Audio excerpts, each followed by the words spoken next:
we're not machines, and we can put stress on ourselves to do things, but like sometimes just completely zoning out is actually the best thing to like make things happen. Hello, stereotype breakers, and welcome to yet another episode of the Meaningful Conversations podcast. And boy, oh boy, do we have a meaningful conversation in store for you today because my guest and I are going to be discussing toxic productivity culture and toxic hustle culture and how she creates an intentional life for herself.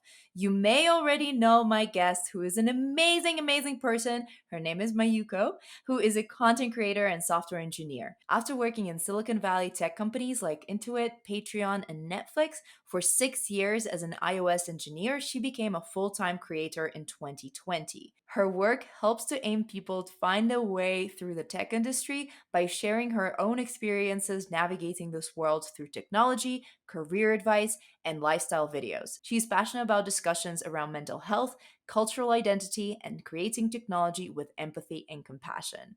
All right, without a further ado, let's jump into our discussion with Mayuko. Hi, Mayuko. How are you doing? I'm good, Masha. How are you? I'm great and so excited for this conversation. It's always so wonderful to chat with you, and this topic is a big one, and I'm super excited to hear your thoughts on it. Yeah, thank you so much for having me. I love these kinds of conversations, so I'm excited.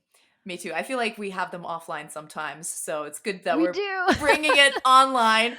I So know. let's dive straight into it. So we're talking about, toxic productivity culture, toxic hustle culture.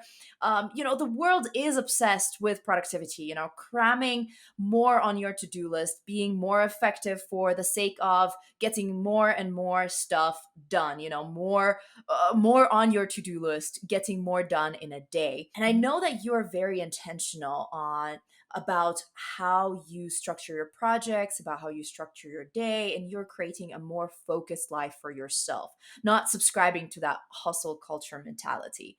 How do you Mhm. balance out being ambitious and allowing yourself to Mm. rest? Yeah, that is that those two are the like two things that dictate my life a lot. Like it's really hard I think to find that balance, but I think I've noticed about myself that not to toot my own horn, but I am kind of a naturally ambitious person. I like doing stuff. I like working on things, but I also love to rest. I just love to sleep. I love to do nothing as well. And it feels like those two things are completely at odds sometimes. And I think that's how I used to think about it. Like they were at odds. Like I can't rest and do everything together because there's only 24 hours in a day kind of thing. But I realized, life is long. You get to do a lot of things in one life. I think honestly like a lot of the productivity kind of like hustle culture stuff comes from like we need to maximize our life because we only have so long on this planet as human beings, and so we have to do everything, which like that's definitely what used to drive me of just like I need to do more, more, more, more.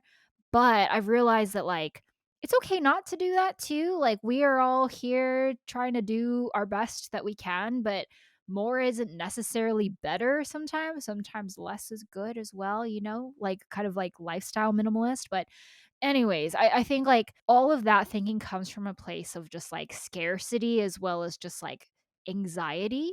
But I think all of these things actually can live more harmoniously, right? Like, I think it's okay to think that life is long and also short. I think it's okay to be ambitious and also allow yourself to rest. So, for me, we were just talking on the IG live about this, but like, I think knowing that being ambitious and allowing yourself to rest go hand in hand. It's like if you are really ambitious and you're doing a lot of work and you're working really hard, then that rest is like almost so sweet, right? And then if you're resting a lot, and you're just chilling and you're just having a good time being a couch potato, then when you're ambitious, you're like, wow, this feels great. It's like, like, I don't know, when you work out a lot or you like ran 10 miles or something like that, and then like hitting your bed at night, just like knowing your body is so tired is like the best feeling, right? And so I think those 2 things go, like I said, hand in hand. And I think the way to balance it is really just depending on what's going on in your life, right? Like some days you do feel like going for a 10-mile run, some days you feel like going for just a mile run. I'm not a runner. I hate running actually, so this is not a great analogy, but I know you run, Masha, so I've been inspired by all of your running stories, but yeah, I think like it's for me, it's very push and pull. Some days I really want to, some days, weeks, months, I'm just like, I really want to work a lot. And then there's some days, weeks, months where I'm just like, I want to do nothing. And that's totally fine. Like I have to trust that like eventually I will find my way back to whatever I'm supposed to be doing. I think rest is also inherently productive. Like there's a reason why shower thoughts are a thing because your brain is actually completely disengaged and that's where all the creativity and cool ideas come out.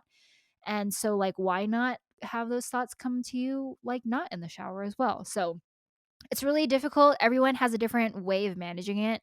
For me, I just really listen to like what I need at that moment, and I act upon it. So kind of impulsive, honestly, but I found that that really works for me. Hey, and you're listening to your body and what your body needs in the moment. And that is Mhm. honestly, I feel like that's becoming more and more rare, unfortunately, in our oversaturated, over stimulized world, right? We're never bored. We're never like just alone with our own thoughts. And I think, to your point about shower thoughts, I experience it all the time. I can't fall asleep because I'm trying to fall asleep. And this is the time when my brain is kind of like inactive. And that is when all of the ideas come from. Totally. Yeah, it's so funny how that works, right? Because 'Cause I'm just like, "Brain, where were you? Yeah. I've been working all day and, like, now you come with the thoughts?" But I think it's because it's like we put so much stress to be like, "We have to perform and we have to do these things," that, like, only when it can rest. Like, it's just I think that that's the interesting thing about being human, like, we're not machines, and we can put stress on ourselves to do things, but, like, sometimes just completely zoning out is actually the best thing to like make things happen. Like their stress and like pressure actually has like a physical manifestation in our bodies and it changes our health and the way that we think and how our brains operate. And so like sometimes you just got to let it go and let your body do its thing, you know? Absolutely. And, like, my sister in law is a clinical psychologist, and I talk to her a lot about mental health. And one of the things that we talk about a lot is when, the moment when you think you're like, you're on the line, you're so stressed and you don't think that you can let go, that you can take care of yourself, is the time when you most need it. And that is when For you sure. should do it. Totally. I don't know if you ever experienced this, but like for me, when I get to that point, it feels like I am flying 10,000 feet in the sky and I don't know how to get down. And Yeah. it's kind of scary because I'm just like, how did I get like I was just flying and now I'm all of a sudden this high and I don't know how to get down. Yeah, there's no ladder. Yeah, exactly. You're just like, how could I possibly slow down? Like, actually. I've noticed how scary it is for me to get to that point, and so I've been a lot more careful about just like, I'm only gonna fly as high as I feel like I can take it. Mhm.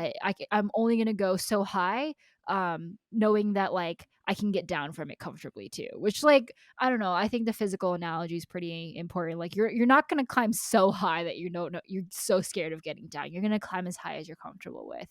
And I think that's true for like, yeah, productivity and like mental state as well. 100%. And I'm super curious. Was there a pivotal moment in your life when when you realized that you don't want to be uh in this hamster loop of just getting things Mm. done for the sake of getting things done, with this hustle culture mentality? And if yes, what was that moment? Yeah, I can think of one very specific time.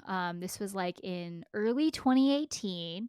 At the very beginning of the year, I was just like, I want to do everything. I literally want to do everything. And so, the summer before I had started my YouTube channel, I was working as an iOS engineer at Patreon in San Francisco. So I had a super long commute. We're also starting a brand new, super exciting project at work too. And so I was like, that's super exciting. And then I was also getting married that year, so I was doing wedding planning. And then I was also contracting for my friend's startup building their MVP. And like I basically lasted for all of 3 months until I was just like, I cannot do this. I think like for me, it came in a way where I was just like, why do I feel so like sad, I guess? To me, it was a lot of sadness and it was confusing to me because I'm like, I don't know what there is to be sad about. I'm happy for it in like in all objective ways, but I feel very melancholy and sad, and that really confused me because I was just like, I don't understand." And that's when I realized I was like, "Oh, I'm burnt out. I'm very burnt out." And, like, it took a while for me to just, because I know we always talk about burnout and stuff, but, like, actually going through it and, like, figuring out how do you get out of it is really hard because you're in that mental state, like, prior to burnout where you're just like, I need to like output a lot. I need to be super productive. I need to be doing more.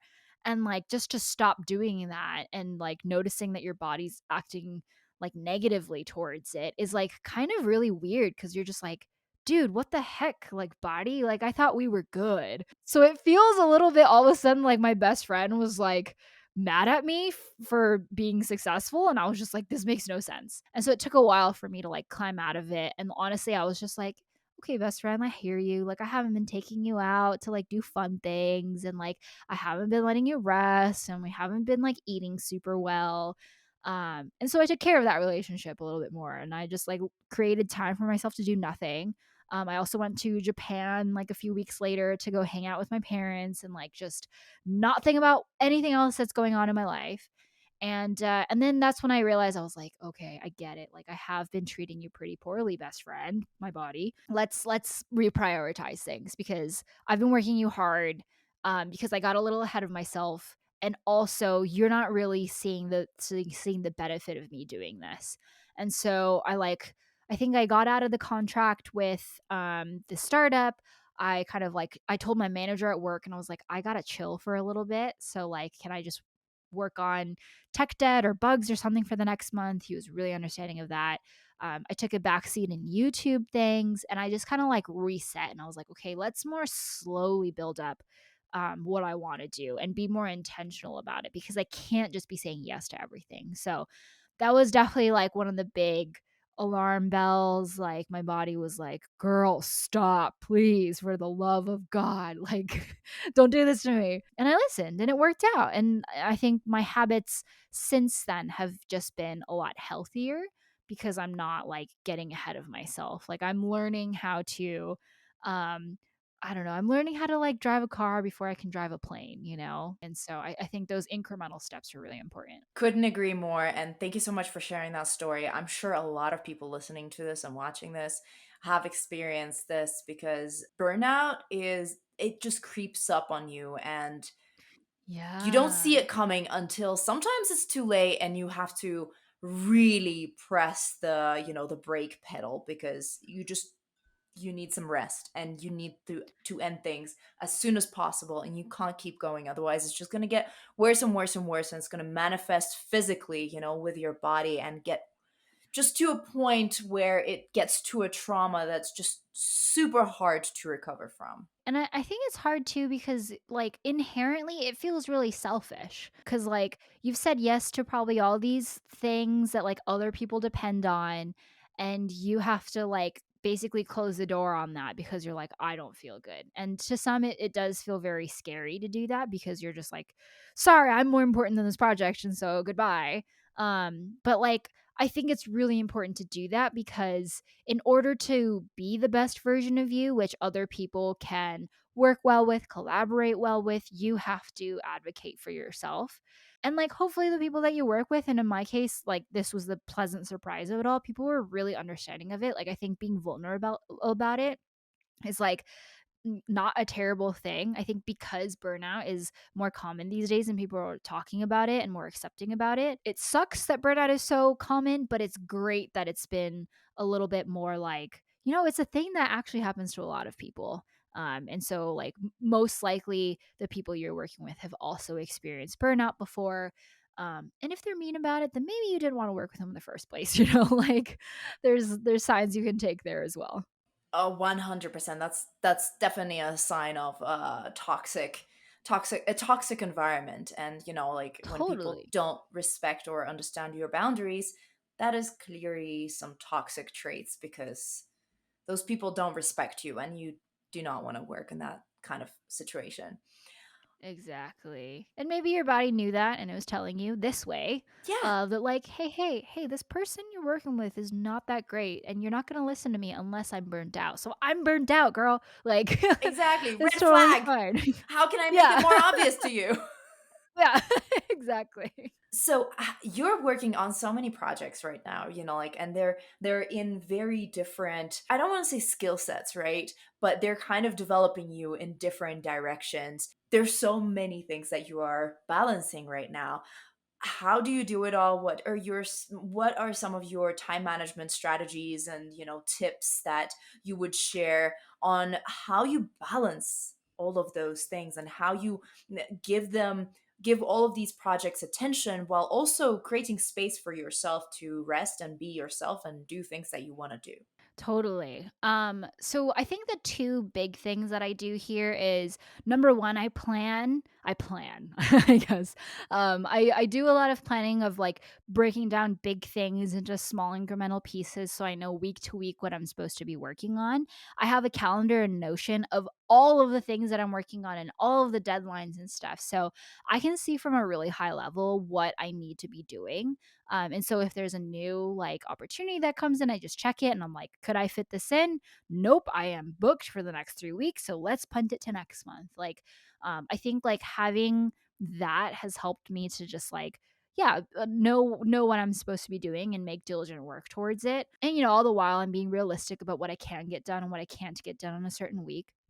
And like I'm not perfect at it either. My deadlines slip a lot, and that's totally fine because I communicated ahead of time. A lot of the deadlines are self-imposed, and so it's like it doesn't actually matter if it slips like a day or two. But I do have like a really good high level, like okay, what are the tasks that I need to be doing, and so I kind of do sprint planning for myself like every week, where I'm just like here are the small incremental tasks that I need to be doing, and my priorities are like I need to do it today, I need to do it this week, or I need to do it next week. And that helps me to just stay on top of everything because everything, like you said, is like very unrelated to each other. Like there's not really many intersecting points of each of them. So I just need to have a high level view. So that's number one. The other thing, and I think this is unique to some of my situations, and I'm sure this can be like kind of generalized to other people working in their projects, but when you work on projects, you're most likely not working on them alone. You're working on them with other people are depending on you for it, you're collaborating with them on it. And to me, what I've realized is really helpful is to communicate to them your boundaries. I think boundary setting is incredibly helpful of letting them know what else is going on in your life, how you're feeling, and then also like talking about expectations about like what they can expect from you and what you can expect from them. And like every time I've done that with the people that I work with, they've been really understanding when something slips or when I need some more time.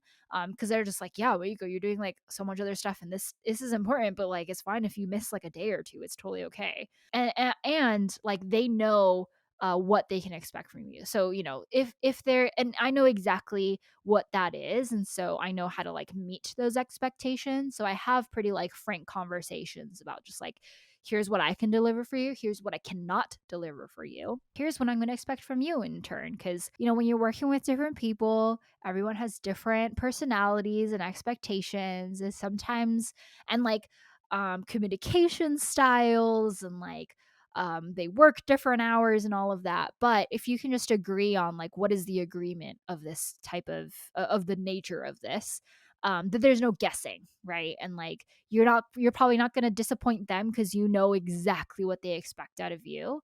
And they're not going to disappoint you because you have some expectations towards them. So those things are really helpful for me because yeah, like it's just natural that like things happen and life happens, and I definitely factor that into my planning. And I also make sure that like in the grand scheme of things, I am delivering what I am supposed to and what I want to in the quality that I want. And if those expectations don't match, then we have a good, honest conversation and provide each other feedback kind of stuff. And that's also a learning opportunity and a way to readjust. But I found those two have been really instrumental for me in like making sure that I can get all my stuff done. Yeah, oh my God. So many wonderful points. And, creating expectations and setting boundaries, that is huge. I feel like in any team environment, and not just team environment, even family environment, right? There's just Totally. those things are fundamental to any relationship, any successful Mhm. relationship, and any successful project collaboration. So, um, I really hope that people who are listening to this are either already doing that or just, that's a reminder. This is an area to focus on. I'm super Definitely. curious about your way of selecting projects, of how you decide which projects to work on and which ones to say no to. And if you have any tips for other people on how they can also, do the same thing. Yeah, so I think like some people have frameworks like the if it's not a heck yes, then it's a heck no kind of thing. And I totally get where that's coming from of just like if you're not super ecstatic and energized by it, then maybe don't make space for it. For me, I think I'm a little bit more open minded. Not that that's a bad framework or anything, but like I do tend to kind of like try to suss out opportunities more to see if it can be something. And for me, I do I guess like projections of just like what is it that I'm going to get out of this opportunity, and what do I have to put in from it? Because I think with anything in life, it's a give and take. Someone's going to get something out, and you're going to put something in, and we're going to see if that's equal or not, right?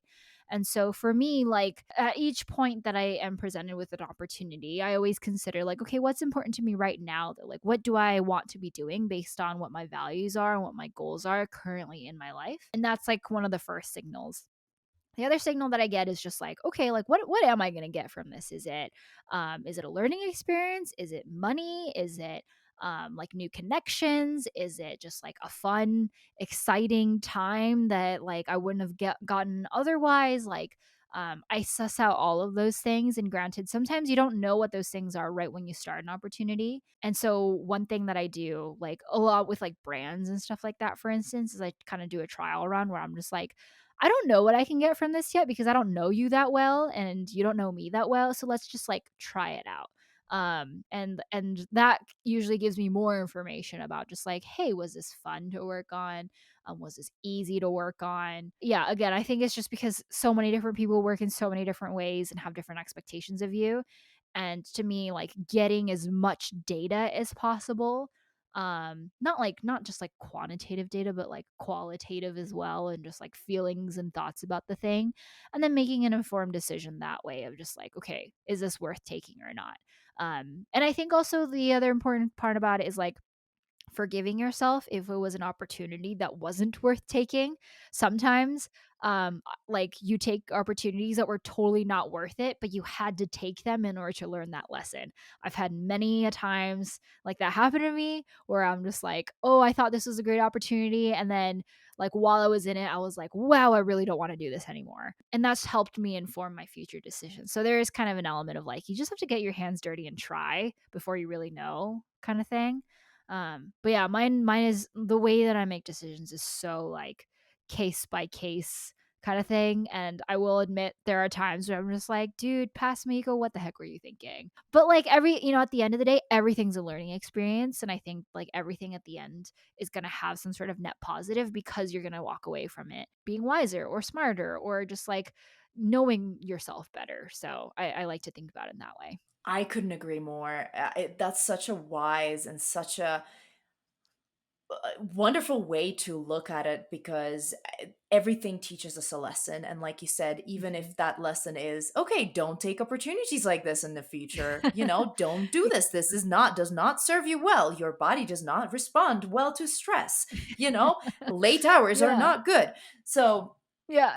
it all kind of makes sense at the end of the day, as long as you let Mhm. it, as long as you are open to those learnings. So, my Totally. final question for you is, what are the three biggest tips that you would give to anyone who is thinking about creating a more intentional life for themselves, a slower life, distancing themselves from this toxic hustle culture, essentially? So the essence of like the toxic hustle culture thing for me is like in and of itself is not bad. But I think if you're hustling just for the sake of hustling because everyone else says that you should, that's where things can go wrong, I think. And so, in order to avoid that sort of thing, for me, it's really important. And I think this is, this is important work to do regardless, is to really think about like what's important to you. Like, what is it that you want out of life? Is it time with your friends? Is it time with your family? Is it more skills? Is it like stimulating ideas and projects and experiences? Is it being able to travel the world? Is it working with people who are easy to work with or challenging yourself in ways you never thought you could? Like, there's many things I think in order to like get to know yourself. It's funny because I just feel like it sometimes feels redundant where we're just like, what do you mean get to know myself? I know myself. I am myself. But like there's actually a lot we don't know about ourselves, right? Like if you've ever had an experience where you're like, wow, why am I so mad? Or like, why am I so sad? Um, and then like there's probably something underneath there that's going to point to like, hey, guess what? You don't like it when people are unfair to you. Like there's a lot of lessons there, right? And so I think getting to know yourself is definitely a part of that because that can help point you towards some sort of direction away from what you don't like. So that's number one. I think the second thing is definitely like trying things out, and this is related to like, you're the only person who can make this happen for you. And so like while that can be kind of scary sometimes because you're just like, you mean no one's gonna take care of me? It's also empowering because it's like, yeah, but like you get to write your life. I mean, we don't live in a vacuum, so there's obviously gonna be like real challenges and hurdles that you have to get through and stuff. But you get to make the decisions. You're in the driver's seat, right? Like, yeah, maybe there isn't a straight road from here to where you want to go, but you can decide like how else you might want to get there and how you can get closer to where you want to get there. So, I think like, yeah, knowing that like you can do it, I guess, and have that empower you, I think is another tip for like living a more intentional life. And then the last thing is like in order to I think this is especially true for my life, but in deviating from something that is common and something that everybody talks about, it takes courage to do that. It takes courage to be different. And I've learned this a lot in like my YouTube channel is like it like before I started making content, there weren't really channels like mine before. Also, even just like become choosing to become a YouTuber, like you also know this, Masha. It's just like doing unconventional jobs and like trying to create a job that has not existed before is so scary. But it's really amazing. And like if you can kind of like, honor the fear that you have that it is a scary thing, but then like have that be kind of like a exciting thing for you, and also know that like it does take a level of courage and bravery to like embark on that path, and honoring that and like, setting yourself up for success, to get yourself through those hurdles. So like, maybe it's you tell your friends and family that you're doing this really scary thing and you're just like, I just need you all to be my cheerleaders right now because what I'm doing is terrifying me. Or if like journaling is a thing that helps you so that you can look back on your previous achievements, so that like once you've gotten to a certain point you can look back and be like, dang, I did that even though that was so scary. I am so proud of myself and now it's less scary, right? Whatever that is for you, like know that this stuff takes courage and bravery, and like it's not trivial, I guess. Living an intentional life sometimes to me feels like that should be the default, but like changing anything about your life is not easy. If anybody's ever tried to like, I think exercise is actually a really good example of that, of just like everyone wants to be fitter, whatever, healthier and stuff, but like it's not easy to do that. If it was easy, I think we would all have six packs or something like that. I don't know. It's a hard thing, and it's a challenge, but I think it's a noble challenge worth taking. So that's what I think. Yeah, I think hopefully those are helpful tips for like living more intentional lives. Incredibly helpful, and I just want to say that, for the going against the grain and why it's so scary. We are wired to go along with the society because we're social beings, and standing out back in the day, endangered our survival. So of course our it's Totally. against our nature, so it is very scary, but so it takes courage to do that, just because we're wired that way. But I love everything that you have shared with us today. Thank you so, so much for your insights, for sharing your stories, for sharing your tips, advice, and just perspective. Mayuko, you're wonderful. Thank you so much for being here. Thank you for having me. This was so much fun. I hope this was all helpful. Thank you so much, Masha, for being a great friend and host and everything, and these super thoughtful questions. I love these conversations. Mayuko, thank you so, so much for joining me today and having such a deep and, meaningful, profound discussion that we had. It was I love our conversations with you because they always take me to a place that I've never visited before. It's always an exploration. And I love that about our friendship. And I can't wait to see you in person and potentially go surfing together. So we'll see about that. Thank you for joining this conversation. I hope you've enjoyed the discussion. If you're not following Mayuko yet, what are you doing? All of the links will be in the description of the video and of the podcast. So wherever you're consuming this piece of content, go into the description and you will find links. Make sure that you're also, following and subscribed to this podcast because we create great content and we want you to listen to it and not miss out on it. Let us know what you thought about the discussion, if you've learned anything new, if you agree with some of the points that Mayuko has made. If you have anything else to add, you can comment below or shout out your thoughts on social media and tag us in those thoughts so that we can see it and reply to you. Tag us as Stereotype Breakers on most social media and Stereotype Brokers on Twitter. Thank you for being here. I appreciate you, and I'll see you in the next episode. Have a wonderful time today you're currently experiencing. Bye.